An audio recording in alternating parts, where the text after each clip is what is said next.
প্রথম আলোকে মেরে ডান্ডা, করতে হবে ঠান্ডা। কারণ কি জানতে চাচ্ছেন? প্রথম আলো আজকে নিউজ করেছে, রাজশাহী বিশ্ববিদ্যালয়ে বাম সংগঠনগুলোর মোর্চা গণতান্ত্রিক ছাত্রজোটের মশাল মিছিলে শাহবাগ বিরোধী ঐক্যের ব্যানারে ছাত্র শিবিরের নেতাকর্মীরা হামলা চালিয়েছেন বলে অভিযোগ পাওয়া গেছে। আপনারা দেখেছেন আমাদের প্রথম আলো কত সোচ্চার, কত সুশীল।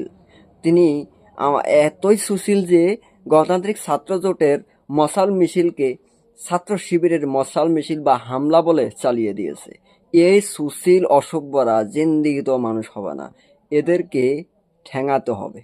মোট কথা, এই বাম রামগুলা কখনোই এমন কোনো ভালো কাজের সমর্থন দিবে না যা মানুষের কল্যাণে আসে। সুতরাং এদেরকে প্রতিহত করতে হবে, এদের প্রতিরোধ করতে হবে, এদেরকে উৎখাত করতে হবে। ইসলামিস্ট জিন্দাবাদ।